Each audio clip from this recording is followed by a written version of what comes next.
Hola, ¿qué tal, colegas? Muy buenos días, buenas noches, buenas tardes, a quien corresponda. Bienvenidos a este tutorial. El día de hoy vamos a dar inicio al desarrollo de los temas contenidos en este manual práctico sobre el manejo del medio interno en el paciente pediátrico y neonatal. ¿Ya? Es un manual que no pretende ahondar mucho en los aspectos teóricos, más bien sí toma los puntos claves que se usan en la práctica clínica en el manejo de pacientes pediátricos y neonatales en el tema del medio interno. Así que vamos a desarrollarlo. Ok. Bueno, como primer tema vamos a tocar algunos conceptos básicos sobre homeostasis. Aquí está el medio interno. Definición. ¿Qué es el medio interno? Según Claude Bernard en 1872, quien dijo que el medio interno es todo el medio hidrosalino con sus propiedades físico-químicas que baña a todas las células. Es decir, todo el líquido con sus propiedades físico-químicas que baña a las células. ¿Ya? Ese es el medio interno. Es un concepto bien sencillo y simple de entender. ¿Cuáles son las funciones principales? La homeostasis y la reostasis. Homeostasis y reostasis. ¿Ok? La homeostasis, ¿qué es? Son el conjunto de mecanismos fisiológicos que de manera coordinada trabajan por mantener las propiedades físico-químicas del organismo en un rango de estabilidad, equilibrio. ¿Para qué? Para un funcionamiento adecuado y una supervivencia del organismo. Eso es homeostasis. Los mecanismos fisiológicos que coordinan las funciones orgánicas para mantener propiedades físico-químicas del organismo en un rango de estabilidad, el cual le va a permitir funcionar adecuadamente y una supervivencia. Reostasis son los ajustes dinámicos que se producen en las variables vitales, es decir, las variables vitales que intervienen en estos mecanismos fisiológicos que coordinan la estabilidad y el equilibrio del organismo. Cuando se realizan ajustes dinámicos en estas variables, hablamos de reostasis, para mantener el equilibrio interior. Este es un concepto lanzado por Mrozowski en 1990. ¿A qué llamamos reostasis programada? Es cuando esta adaptación, estos ajustes dinámicos de las variables vitales, responden a un ritmo circadiano. Recordemos, ritmo circadiano está dado por el director de la orquesta o los directores de la orquesta, que son el sistema neuroendocrino, ya que son los que regulan, ¿verdad?, todas las funciones de nuestros órganos, nuestros sistemas y nuestros aparatos. Y una reostasis reactiva es cuando esta adaptación, estos ajustes dinámicos, responden a un estímulo en concreto, es decir, un agente infeccioso, una enfermedad, un traumatismo, etcétera, etcétera, etcétera. Muy bien. Hablemos de líquidos corporales, hidratación y deshidratación. ¿Ya? Aquí tenemos un esquema donde vamos a poder apreciar el peso corporal total del paciente, del niño o el neonato en su caso, ¿ya?, del cual un cierto porcentaje corresponde a agua y otro porcentaje a los sólidos. Este porcentaje de agua que corresponde a parte del peso total del niño, la denominamos agua corporal total, que va entre el 60 al 90% según la edad. A menor edad, mayor porcentaje de agua corporal. A mayor edad, menor porcentaje de agua corporal total. Ya vamos a ver por qué. El otro restante está conformado por los sólidos, que a su vez se subdivide en masa libre de grasa y masa grasa. El agua corporal total se subdivide en líquido extracelular, el que está fuera de la célula, como dice el nombre, y el líquido intracelular, el cual aumenta con la edad. Aumenta con la edad porque en el crecimiento de los órganos, de los aparatos y los sistemas, aumenta el número de células. Por lo tanto, aumenta el espacio intracelular y por ende el líquido intracelular. Y el líquido extracelular en comparación a este va quedando chico, entonces va disminuyendo con la edad. Es por eso que se da la disminución del eje. Además vamos a ver en neonatología que ocurre otros fenómenos más por los cuales el LEC disminuye, ¿ya? En los primeros días de vida. A su vez, este líquido extracelular se subdivide en líquido intravascular y líquido intersticial. También está el líquido transcelular, ¿ya?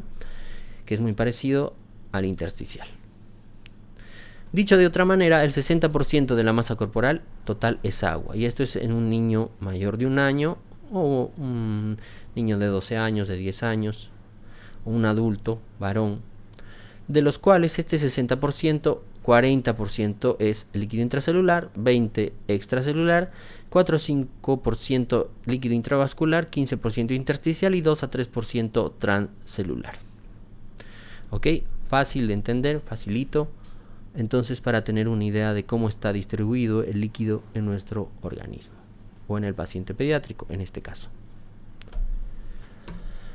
Les decía, ¿cómo es que se comporta el agua en nuestro cuerpo? El agua corporal total va disminuyendo con la edad. Fíjense, aquí hay una línea en el momento del nacimiento. Obsérvese que en la prematurez el agua corporal total es mucho mayor, incluso rondando el 90%, 95%. Mientras más prematuro, mayor agua corporal total, unas bolsitas de agua, ¿verdad? Entonces el manejo tendrá que ser diferente también. Vemos que va disminuyendo con la edad el agua corporal total, a expensas del compartimiento extracelular o líquido extracelular. Como vemos, casi en paralelo va disminuyendo. Y el líquido intracelular, el líquido que aquí hace un crossline, un cruce de líneas más o menos entre el segundo y tercer mes, aquí es donde vemos que el compartimiento intracelular va aumentando en relación al aumento del número de células durante el crecimiento. Ok.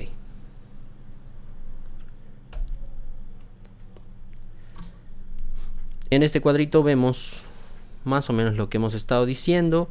En el recién nacido prematuro estamos entre 80 y 90% de agua corporal total, en el de a término 75 a 80, de 1 a 12 meses 65, de 1 a 12 años 60%, y en el adulto, en el varón entre un 55 a 60%, y en la mujer entre un 50 a 55%. Ojo, aquí vemos cómo se comporta el LEC, va disminuyendo de 45%, 40, 30, 25, hasta quedar entre 20 y 25% del agua corporal total. ¿Ya? Entonces, ese es el fenómeno que habíamos manifestado en las curvas. Los solutos más importantes en el LEC son el sodio, el cloro y el bicarbonato. También hay potasio, pero en menor cantidad. En el LEC, el potasio, el magnesio, los fosfatos, los proteinatos, los sulfatos y el bicarbonato. Ojo, todos estos componentes solutos de los diferentes medios brindan una osmolaridad. En este caso, lo más importante a conocer es el valor plasmático de la osmolaridad, que se mantiene entre 275 y 295 miliosmoles litro. Ojo, aquí ya es un dato muy importante a tomar en cuenta, ya que la solución que vayamos a infundir por vía endovenosa tiene que tener una osmolaridad efectiva que fluctúe en este rango, entre 275 a 295 milosmoles litros. ¿Para qué? Para mantener un equilibrio osmolar, ¿ya? Entonces, este número es muy importante de recordar, no se lo olviden. Aquí tenemos un diagrama de Gamble. Ya en este diagrama de Gamble vamos a ver cómo se comportan los aniones y los cationes. Los aniones y los cationes en el cuerpo, en el organismo, se comportan basados en el principio de Gibbs y Donan, que habla de la electroneutralidad. La electroneutralidad, ¿qué dice? Dice que la sumatoria de los aniones es igual a la sumatoria de los cationes dentro de un compartimento. ¿Ya? Entonces, aquí tenemos un compartimento, en este caso el plasma. Aquí tenemos la membrana del capilar, por fuera está el líquido intersticial y el líquido que que está intracelular de las células musculares, de acuerdo a este diagrama. Y entonces en cada ámbito, en cada compartimento, se va a cumplir el principio de electroneutralidad, lo cual va a permitir mantener la homeostasis. Entonces, podemos ver aquí, la suma de los aniones, dice, es igual a la suma de los cationes. Por este lado tenemos al sodio y otros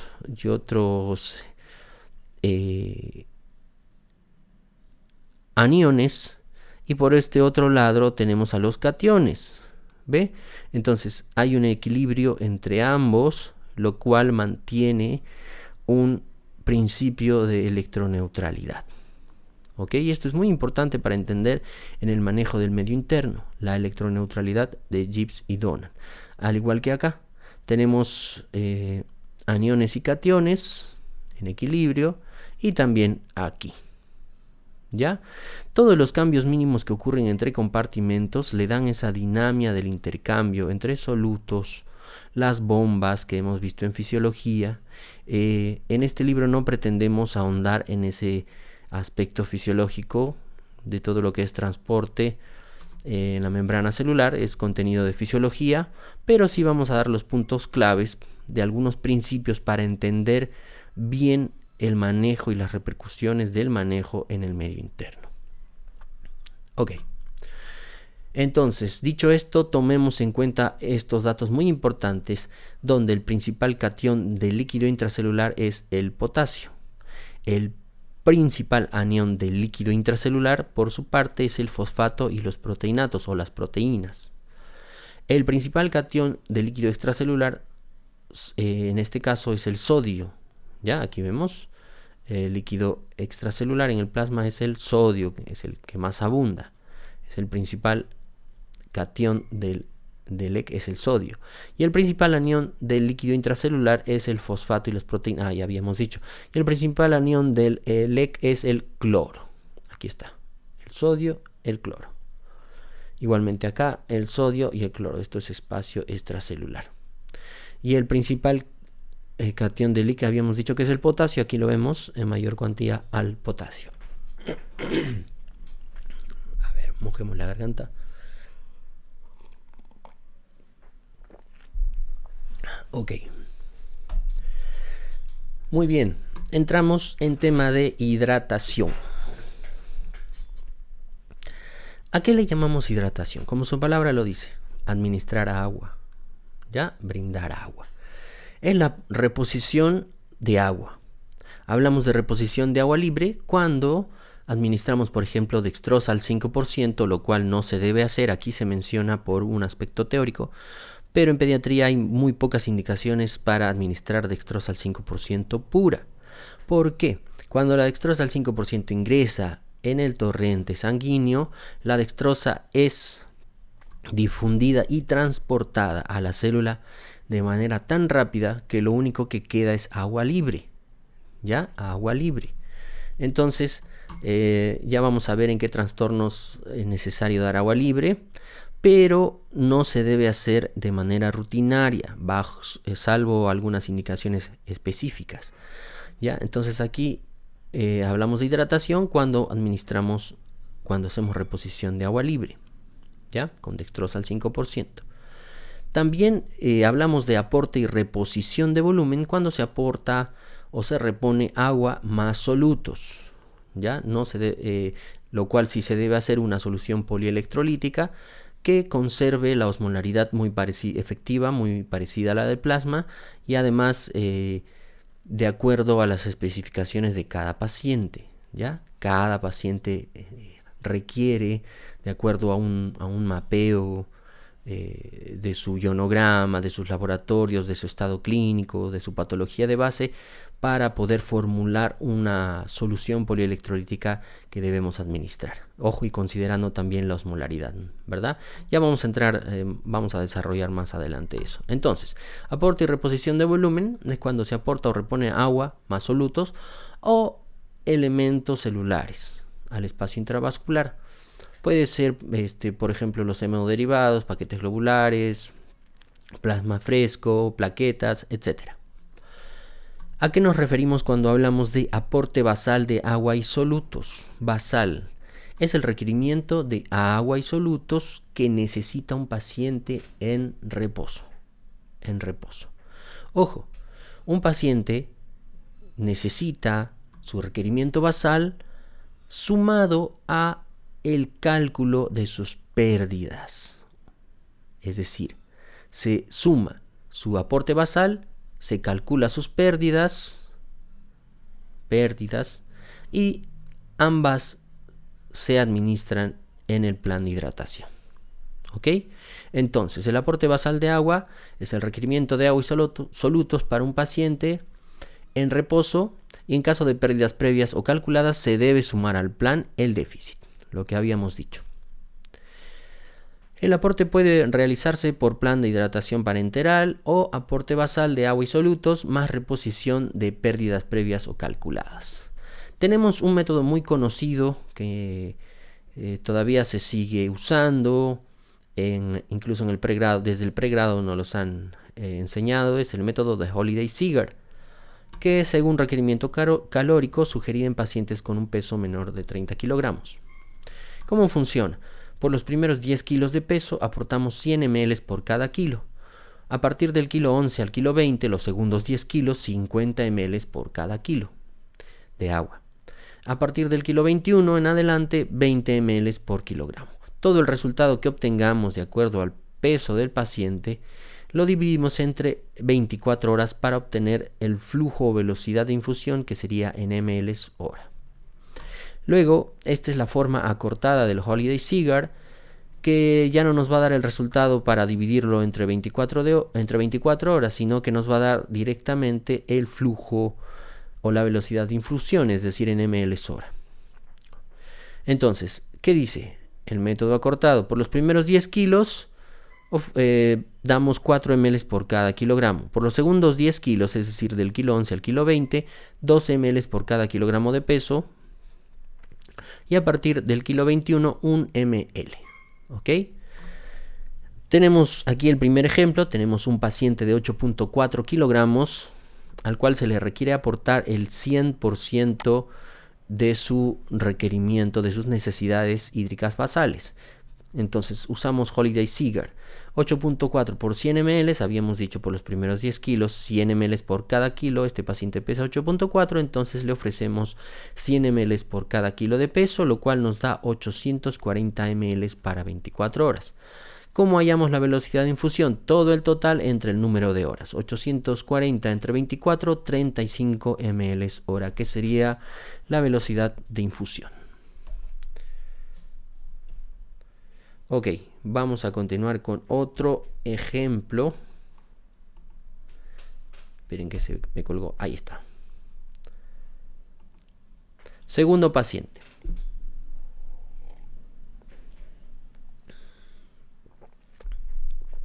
Esperen que mojamos la garganta.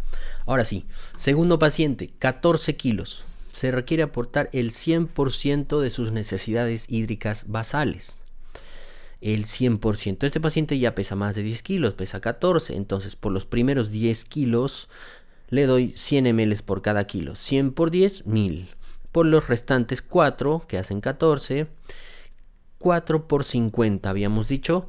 4 por 5, 200. Según, aquí está, ¿ves? De 11 a 20 kilos, 50 ml por cada kilo de peso. Entonces aquí, por los restantes 4, 50 ml por 4, 200. En total nos hace 1000 más 200, 1200 ml para 24 horas. Tenemos 1200 ml que debemos administrar a este paciente de 14 kilos que va a recibir el 100% por vía endovenosa.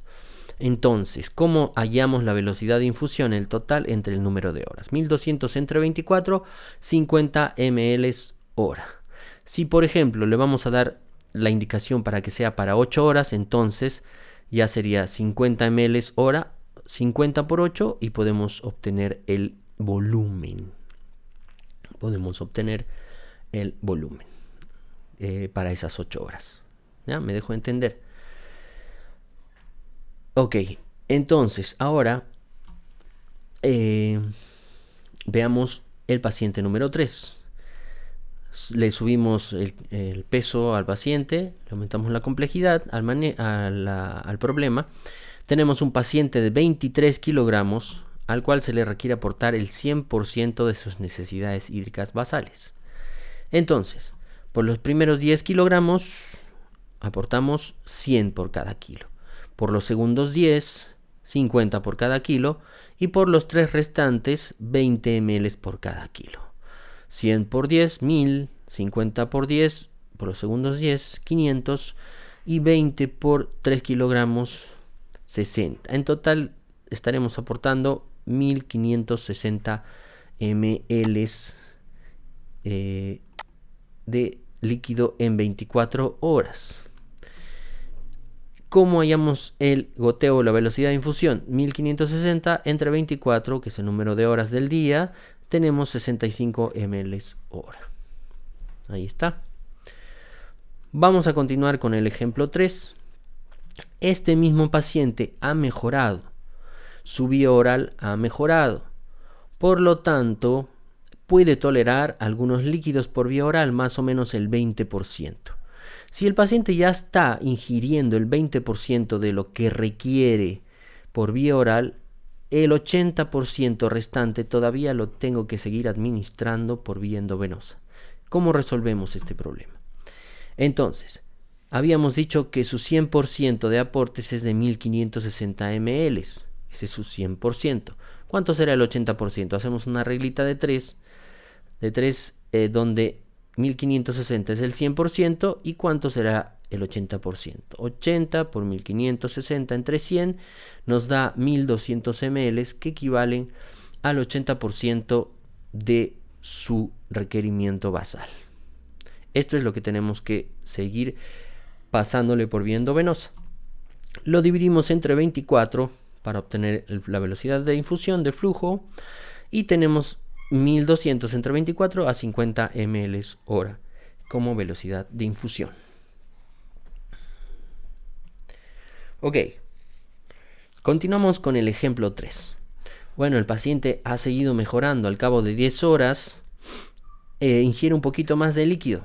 Puede tomar hasta el 40% por vía oral. Pero todavía nos queda un 60% restante que debemos seguir aportando por vía endovenosa. Entonces, ¿cómo hacemos?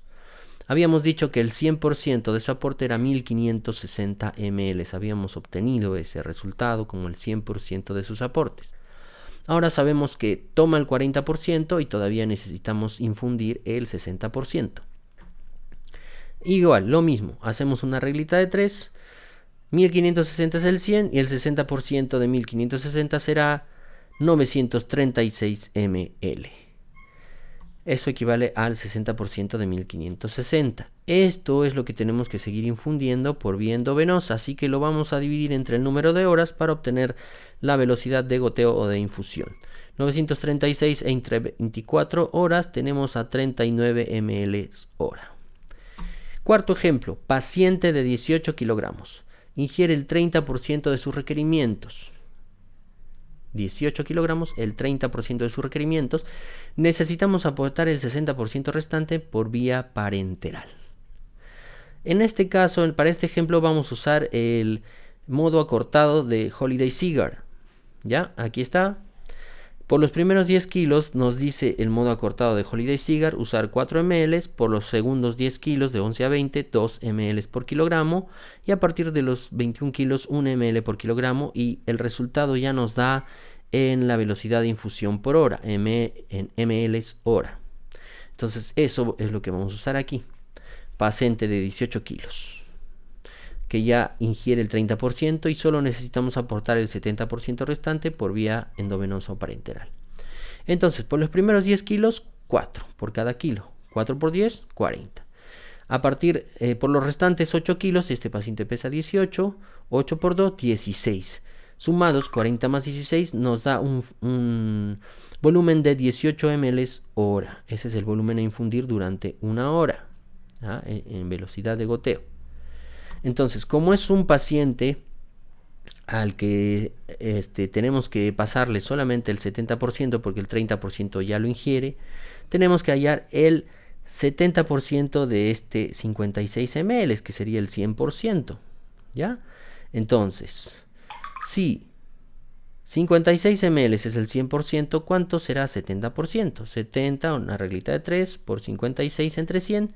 70 por 56 entre 100, 39.2 ml hora. Como es un niño grande, 18 kilos, entonces puedo redondearlo a 39 ml hora. Ojo, en neonato no podemos redondear este resultado. ¿Por qué? Porque es un niño más pequeño, es un bebé, un recién nacido, y tendrá una repercusión más grande si nosotros cambiamos este decimal, ¿ya? Si lo redondeamos, ¿ya? Entonces es necesario infundir de acuerdo a la bomba, de acuerdo al cálculo obtenido a través de una bomba de infusión continua, ¿ya? También en pediatría, pero podemos darnos, podemos redondear la velocidad de flujo, ¿ok? En un niño más pequeño, 0,5 ml, por ejemplo, cambiarle en su plan de hidratación sí puede tener una repercusión más importante. Ok. Hemos visto hidratación de requerimiento basal por Holliday-Seagar. Ahora vamos a desarrollar el aporte de líquidos por superficie corporal, conocida internacionalmente como SQ, superficie corporal. En este método se administra agua, pero por metro cuadrado de superficie corporal. Se sugiere en pacientes con un peso mayor a 30 kilogramos o una superficie corporal mayor o igual a 1 metro cuadrado. Este método teóricamente es bastante certero, pero, ahí está el pero, requiere exactitud en el registro del balance hídrico, es decir, ingresos, egresos, diuresis horaria, todo lo que tiene que ver en variaciones por gasto calórico, pérdidas insensibles, estimulación de la ADH, gasto por drenajes, etc. Es decir, un balance hídrico estricto para que el método de administración por superficie corporal se use de manera correcta, adecuada y lo más aproximado posible a lo que necesita el paciente. ¿Ya?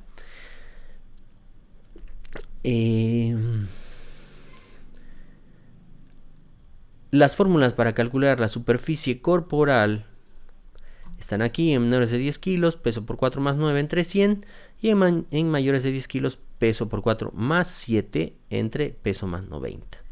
Son fórmulas ya conocidas por la especialidad de pediatría.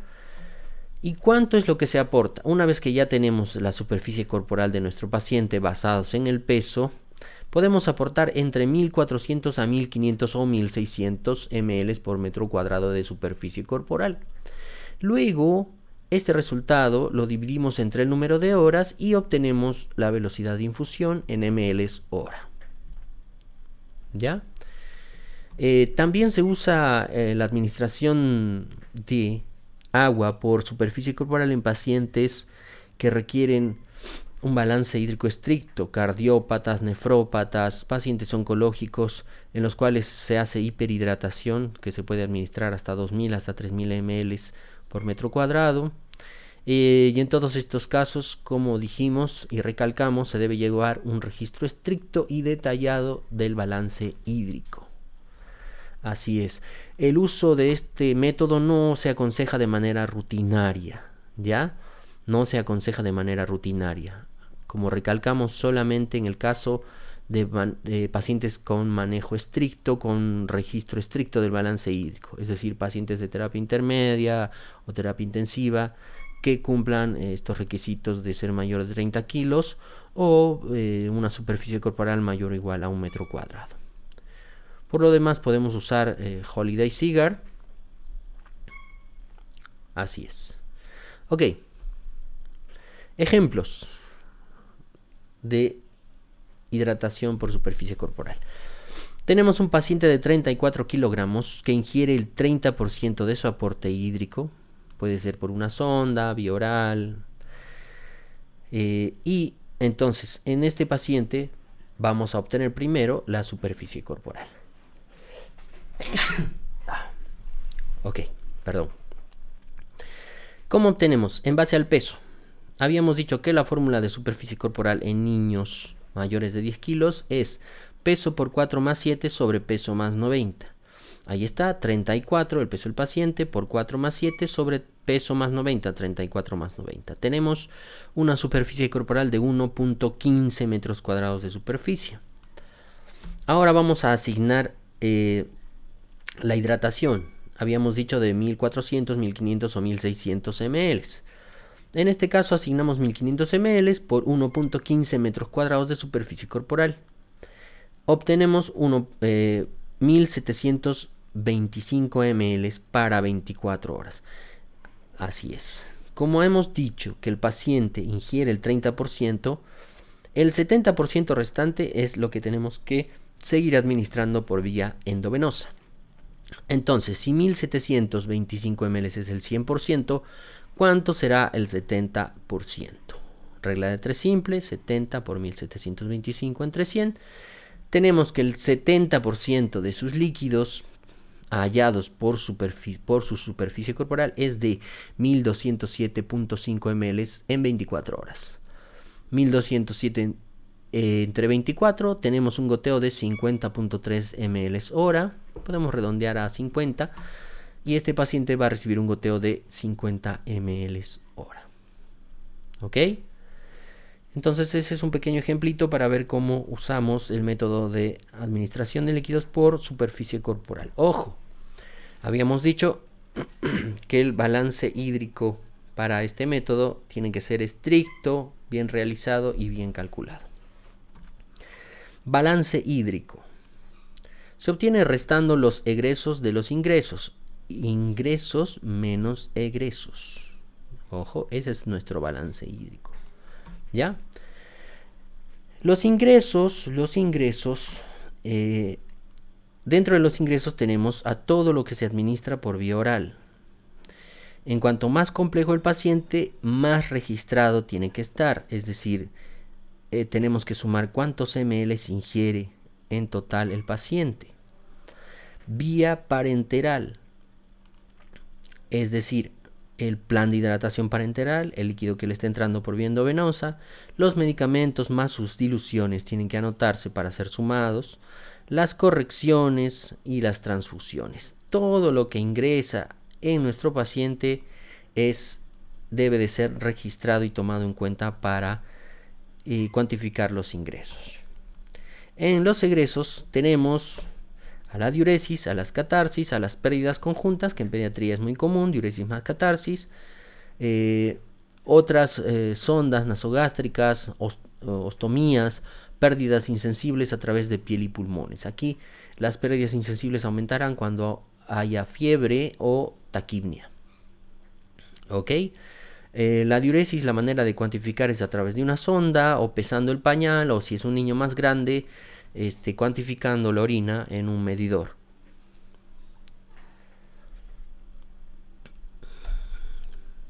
Importante.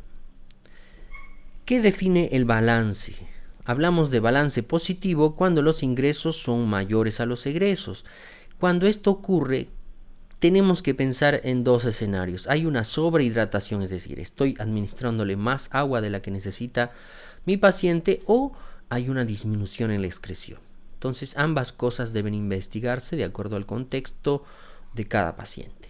En el balance negativo, los egresos son mayores a los ingresos. Aquí igual tenemos que investigar ambos escenarios. Hay una falta de aporte, le estoy dando poco líquido a mi paciente, o está teniendo pérdidas que están excediendo los ingresos, es decir, está perdiendo agua más rápido de lo que le está ingresando. Entonces en ese caso va a haber un balance negativo. Igual tendrá que ser analizado en cada contexto. Y el balance neutro cuando los ingresos y los egresos son bastante similares. ¿Ok? Entonces recordemos, cuando se indica un balance hídrico, se debe de anotar todos los ingresos en ml, sumarlos y sumar todos los egresos en ml. ¿Ok? Habíamos dicho acá, cuantificamos diuresis, cuantificamos catarsis, contamos ml de sondas, de ostomías, etc. Pero ¿cómo calculamos las pérdidas insensibles? Aquí está. Este método para pediatría es muy práctico y se hace a través de la superficie corporal para calcular pérdidas insensibles. Entonces tenemos la superficie corporal, que ya hemos visto las fórmulas, la cual está en metros cuadrados, y lo multiplicamos por 400, por 600 o por 800 según el paciente. Si hablamos de un paciente sin fiebre, sin taquipnia, por ejemplo, un paciente que está en preoperatorio, en NPO, entonces haremos superficie corporal por 400 para hallar sus pérdidas insensibles. Por 600 en pacientes subfebriles o con fiebre, y en pacientes que tienen fiebre o taquipnia franca por 800. El resultado corresponde a pérdidas insensibles en 24 horas, por lo que debemos recalcular para obtener el número de horas que queremos. Puede ser de 4, de 6, de 8 o de 12. ¿Ya? Es decir, este resultado es para obtenerlo de 24 horas. Lo dividimos entre 24, nos va a dar el resultado en por hora, y lo multiplicamos por el número de horas que queremos averiguar para obtener las pérdidas insensibles del número de horas que en ese momento queremos evaluar. Diuresis horaria. La diuresis horaria se refiere al volumen por kilogramo por hora o por metro cuadrado por día que orina mi paciente. ¿Ya? ¿Cómo se obtiene? Se suma todo el volumen de diuresis en las horas a evaluar, se lo divide entre el número de esas horas a evaluar y entre el peso en kilogramos o entre metros cuadrados de superficie corporal. Y el resultado nos va a dar en ml kilogramo hora o en ml metro cuadrado día. Ok, acá tenemos un ejemplito para aplicar todo lo que hemos estado diciendo. Calcular pérdidas insensibles y diuresis horaria de un paciente taquipneico de 8 kilogramos de peso y 9 meses de edad, cursando con una bronquiolitis que presenta un volumen urinario de 96 ml durante 8 horas. Entonces ya tenemos aquí un casito para poder calcular pérdidas insensibles y diuresis horaria. Ojo, consideremos siempre que el paciente está taquipneico por un cuadro de bronquiolitis. Ya no nos dice si está con oxígeno, no nos da más datos, pero tenemos suficiente para calcular pérdidas insensibles y diuresis horaria. Entonces primero calculamos pérdidas insensibles. Habíamos dicho, según este método, hallar la superficie corporal. Hallamos la superficie corporal. Es un paciente de 8 kilos. Usamos peso por 4 más 9 sobre 100. 8 por 4 más 9 sobre 100. Tenemos una superficie corporal de 0,41 metros cuadrados. Lo multiplicamos por la constante 800. ¿Por qué? Porque hablamos de un paciente taquipneico, con unas pérdidas insensibles aumentadas, ya por la taquipnia. Por la perspiración pierde humedad a través de la frecuencia respiratoria aumentada. Entonces usamos 800. 0,41 por 800 tenemos pérdidas insensibles de 328 ml de pérdidas en 24 horas. En 24 horas. Entonces, para saber cuánto pierde por hora, lo divido entre 24. 328 entre 24, que es el número de horas del día, y me sale 13.6 ml por hora. ¿Ya? Si queremos evaluar de esas 8 horas, entonces 13.6 por 8, ahí está, 108.8 ml de pérdida insensibles durante 8 horas. Entonces, ahí tenemos. ¿Ya? Ahora, no quiere decir que la taquipnia va a ser la misma durante todos los días. Seguramente conforme vaya mejorando este paciente, su taquipnia irá disminuyendo, entrará en rangos de frecuencia respiratoria normal. Entonces, al cálculo de sus pérdidas insensibles más adelante, quizás ya tengamos que usar otra constante, ya no la de 800, sino la de 400 o la de 600, según cómo vaya su temperatura. Entonces, ojo, es dinámico, doctores, colegas, el manejo de hidratación, el manejo del medio interno es dinámico y va cambiando según el contexto del paciente durante las horas del turno. No es lo mismo en las primeras 8 horas que en las siguientes y en las subsiguientes. Así que, ojo a tomar en cuenta eso. Muy bien, ahora calculemos la diuresis horaria.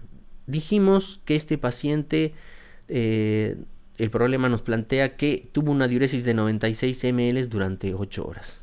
¿Cómo calculamos? El volumen total cuantificado, que es 96, entre el número de horas, 8, entre el peso, 8. 96 entre 8 y ese resultado entre 8. Nos sale 1.5 ml kilogramo hora durante las primeras 8 horas o las 8 horas que estamos evaluando.